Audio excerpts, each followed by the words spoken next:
Welcome back to another episode of the Wellness Inspired Podcast, a place where you can find inspiration, motivation, and empowerment in the pursuit of a wellness lifestyle. I'm your host, Sheri Davidson. I'm a wellness coach, acupuncturist, trail runner, and former interior designer in Houston, Texas, and I am deeply passionate about health and well-being. And as always, I'm here with my co-host, Finn. And if you're new to the podcast, Finn is my terrier mix rescue dog, trail runner, and loyal companion. He is also a therapy dog and greeter at Element 5 Acupuncture and Wellness. And I am super excited about today's episode. If you work in wellness travel, wellness hospitality, retreat design, I want to start by saying this. What you're creating, it matters. But before we dive in, I just want to say that today's episode is a little different. I'm speaking directly to people who design wellness experiences. So that's retreat founders, wellness directors, or wellness hospitality leaders. But if you're someone who's been on a retreat or even just traveled somewhere and came home wanting to keep up those healthy habits, and then life took over, you're going to relate to this because we're talking about why that happens and what can be done about it. So, whether you create wellness experiences or you live through them, stick around. All right, let's keep going. Wellness retreats, resorts, and immersive experiences. These moments can be deeply meaningful. They help people slow down, reconnect with themselves, and actually experience what it feels like to live with more intention, more clarity, more care. But here is something that we're not talking about, and I think needs to be addressed. Why do so many guests leave feeling inspired, but then struggle to maintain that feeling once they get home? It's not because the experience wasn't good. It's not because the guest wasn't committed. And it's not because the wellness tools didn't work. It's because inspiration without integration, it fades. I saw this firsthand when I hosted my Wellness River Cruise in Europe last May to be exact, almost a year ago. Guests were fully immersed. Nourishing food, mindful moments, deep rest, real connection.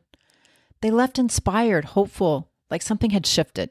But when I followed up with a few of them a few weeks later, same pattern. Life took over, old routines snapped back, and the practices they loved on board felt impossible to maintain at home. The truth is, they didn't fail. The experience just didn't set them up to succeed once they got home. And that's what today's episode's about. I call it the integration gap, why wellness experiences often end at checkout, and what that means for guests and brands, and how a more supportive, realistic approach can create better outcomes on every level. Okay, I hope you guys are as excited about this episode as I am. So let's dig in. Let's do it.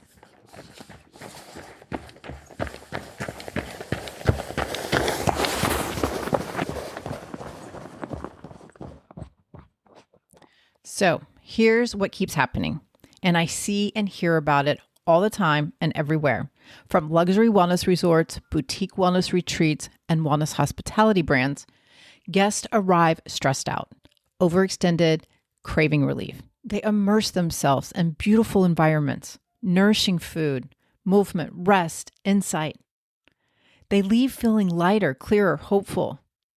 And then life happens. The inbox explodes, work pressure kicks back in, family responsibilities pile up, old routines snap back faster than anyone expected, and suddenly the morning rituals stop. The nutrition practices fade, and the mindset shifts feel harder to access. And this isn't a motivation problem. It's a context problem. Most wellness experiences are designed to inspire change, but they're not always designed to support change once the guests go back to real life. And that's the gap. It's not the guest's fault. It's a missing layer in the experience itself. And okay, here's the uncomfortable part.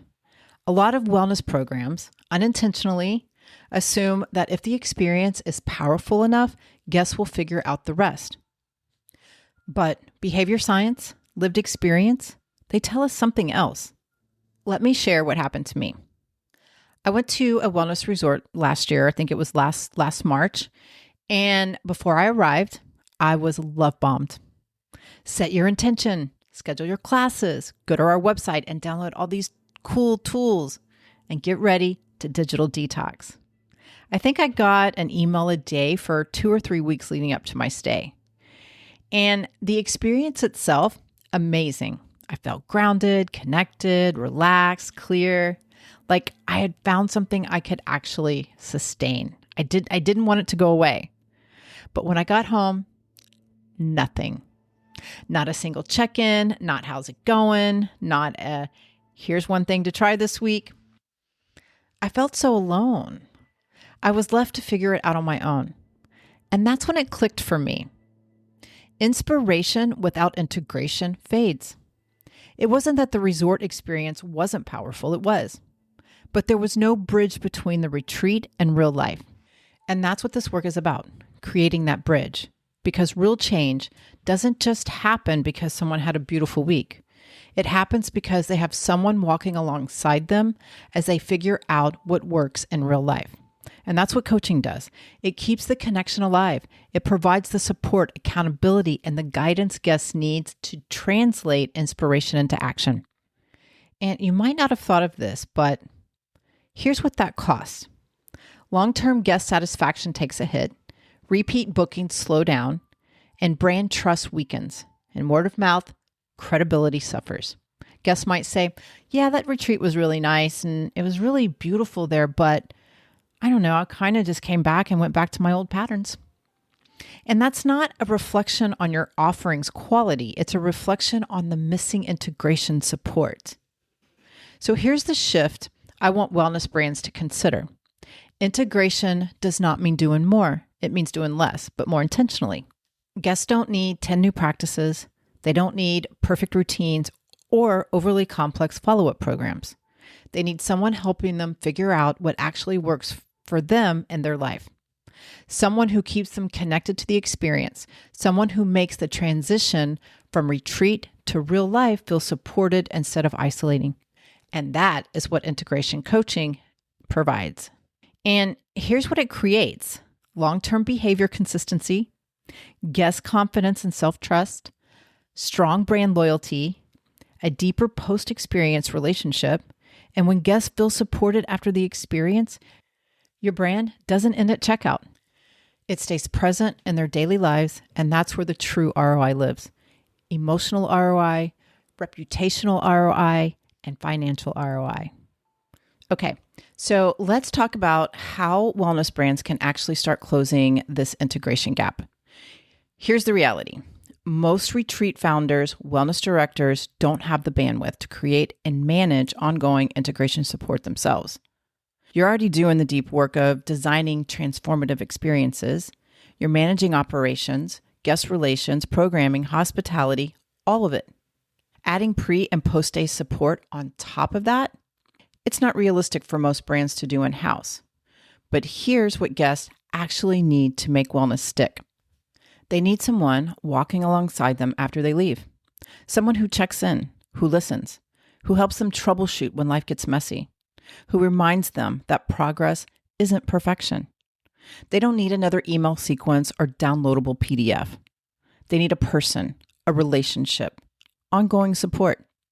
And when that's in place, when guests feel truly supported in the integration process, everything shifts. Your brand doesn't end at checkout. It stays present in their daily lives. Guests don't remember the experience, they live it. And that's when wellness stops being a transaction and becomes a partnership. That's when loyalty deepens, when retention improves, and when word of mouth becomes your best marketing. I don't think the question here is whether integration support matters. The question is, how do you provide it without overwhelming your team? And that's where strategic partnership comes in. So if you're a wellness leader, retreat founder, or resort director listening to this, here's what I want you to leave with. Your work doesn't need to be bigger. It needs to be more supportive. Don't just create beautiful experiences. Create experiences that last. Don't just inspire guests. Equip them to carry it forward.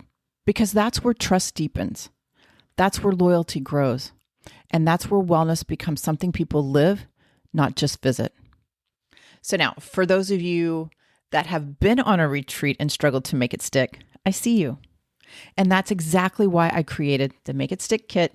It is designed to help you turn those wellness retreat insights or wellness moments of a vacation into habits that fit your real life. I will put all the details in the show notes if you're interested. And if you're a wellness brand leader and this resonates with you, please, let's talk. I work with wellness brands to design integration support that helps guests turn inspiration into lasting habits.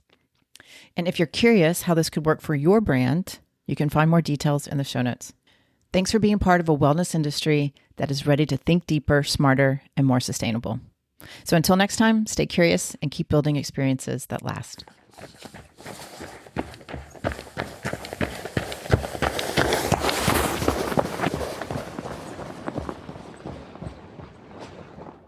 If you like what you hear, please subscribe to the podcast and share with your family and friends. You can also give me a rating and review wherever you listen to your podcast. It helps others find me as well. To get updates on new episodes and wellness inspiration in your inbox, please join the Wellness Inspired community. Go to thewellnessinspiredpodcast.com to sign up. I'll put the link to the website in the show notes so you can click and join. Also, there's a Facebook community at The Wellness Inspired, and you can follow me on Instagram at wellness_inspired. If you're in the Houston area or just visiting and interested in our services, acupuncture, herbal medicine, cupping, zen shiatsu, or dry needling therapy, contact us. You can find out more on our website at element5om.com. That's element5, the number 5, om.com. And again, I'll put the link in the show notes. If you're interested in health and wellness coaching, we can connect in the clinic or on Zoom. Reach out to us and we'll get you on the schedule. And as always, I would love to hear your feedback. I am dedicated to bringing you great content that is inspiring and informative with an artsy, fun, edgy spin. Thank you so much for listening. We'll meet here again next time. And remember, never stop exploring, learning, loving, and being you. Bye.